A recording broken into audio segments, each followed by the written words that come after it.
Hello friends, welcome to my class. Issue of debentures में आज हम करेंगे issue of debentures as collateral security. Collateral security मतलब additional security. जब भी बैंक से लोन लिया जाता है तो वो लोन लिया जाता है against the mortgage of an asset और वो होती है हमारी prime security. Security issued in addition to the prime security will be the collateral security. तो जब कंपनी को बैंक से लोन लेना हो और उसके पास कोई भी एसेट ना हो एज कोलेटरल देने के लिए, तो कंपनी जो है डिवेंचर्स को इश्यू कर सकती है एज कोलेटरल सिक्योरिटी। ठीक, बैंक इन डिवेंचर्स के ऊपर कोई एक्शन नहीं लेगा तब तक जब तक कि कंपनी जो है लोन और उस पर इंटरेस्ट पे ऑफ कर रही है, तब तक बैंक का कोई राइट नहीं है डिवेंचर्स के ऊपर। बट अगर कंपनी लोन और उसके ऊपर इंटरेस्ट को रीपे करने में कोई भी डिफॉल्ट करती है, तब बैंक अपना राइट यूज कर सकता है on these debentures which are issued as collateral securities. Clear? अब इन डिबेंचर्स को जो कि as a collateral securities issue किए गए हैं, कंपनी अपनी बुक्स ऑफ अकाउंट्स में कैसे शो करती है, उसके दो मेथड्स होते हैं। एक, वो जर्नल एंट्री पास ऑन करती है, या फिर दूसरा, जब जर्नल एंट्री पास ऑन नहीं की जाती, रादर एक स्टेटमेंट शो की जाती है इन द बैलेंस शीट। तो दोनों ही मेथड्स को किस तरीके से हम अप्लाई करते हैं, ये करते हैं थ्रू ए क्वेश्चन। तो सबसे पहले आप क्वेश्चन गो थ्रू कीजिए। अब जैसे हमें क्वेश्चन कहता है, X Limited obtained loan of ₹8 lakh from State Bank of India and issued 10,009% debentures of 100 each as collateral security. How will issue of debentures be shown in the balance sheet? ठीक है, हम दोनों ही method से इसको करके देखते हैं। तो सबसे पहले हम कर रहे हैं, जब हम जर्नल पास ऑन करते हैं, हमारी जर्नल क्या रहेगी, जर्नल बनेगी debenture suspense account debited to 9% debentures. ठीक है, कैश के अगेंस्ट नहीं है, कुछ भी हमने परचेज नहीं किया, रादर एज अ कोलेटरल हम इशू कर रहे हैं, इसलिए हम डिबेंचर सस्पेंस को डेबिट करेंगे टू 9% डिबेंचर्स। ठीक है, अमाउंटिंग ₹10 लाख। ठीक, ये तो हुई हमारी जर्नल। अब इसे बैलेंस शीट में कैसे शो करेंगे?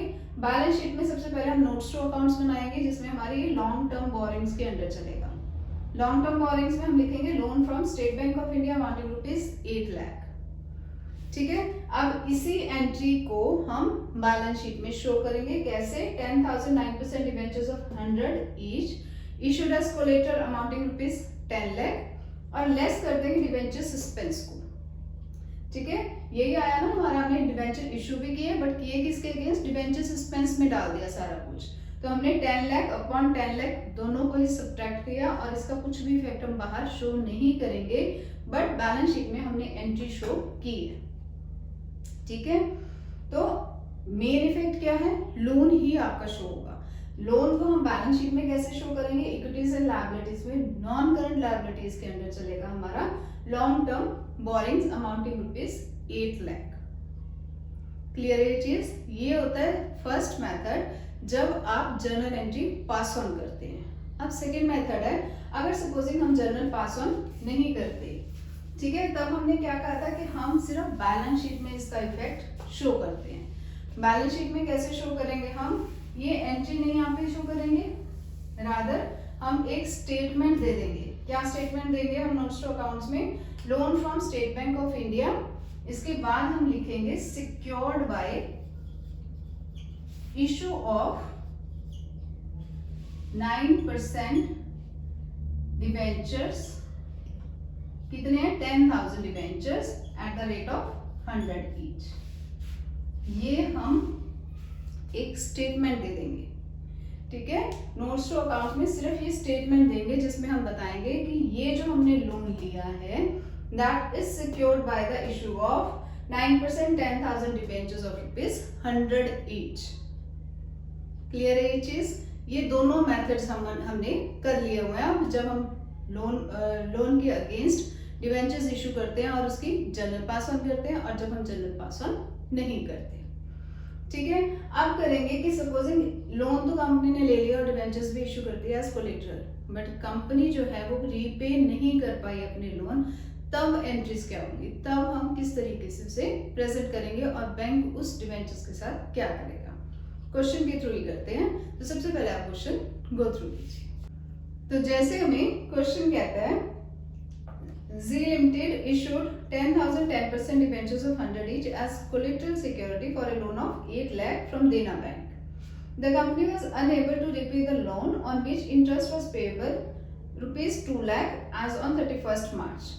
Dena Bank on 31st March 2017 exercised the right vested in it by way of debentures being issued as collateral. अब हमें जर्नल एंट्रीज पास ऑन करनी है, ठीक है। तो जब कंपनी ने डिबेंचर्स को इशू किया था एज कोलेटरल, तब एंट्री क्या डाली थी, डिबेंचर्स सस्पेंस टू डिबेंचर्स।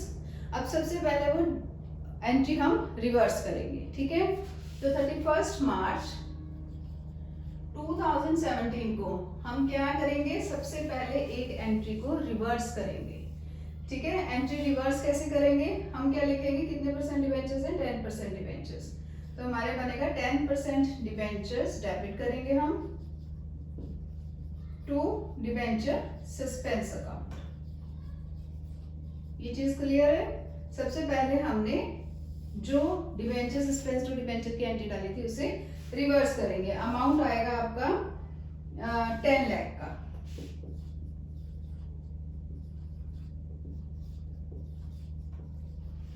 ठीक है। अब कंपनी ने इन डिबेंचर्स का क्या किया, उसने अपने लोन और इंटरेस्ट के अगेंस्ट इन डिबेंचर्स को यूज कर लिया। तो लोन कितने का है, loan amounting to rupees 8 lakh. तो एंट्री क्या आएगी, लोन को डेबिट कर देंगे, आउटस्टैंडिंग इंटरेस्ट को भी हम डेबिट कर देंगे, टू क्या करेंगे 10% डिबेंचर्स। क्लियर है ये चीज। लोन है 8 लाख का, इंटरेस्ट की अमाउंट है 2 लाख की, और डिबेंचर्स है हमारे 10 लाख के।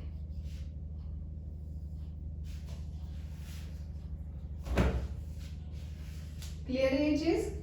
तो जब कंपनी डिफॉल्ट करती है in making the payment of loan and interest thereon, तो बैंक का राइट बनता है to use the collateral security. Hope आपको ये टॉपिक समझ आया होगा। If you like my video please do like, share and subscribe. Thank you.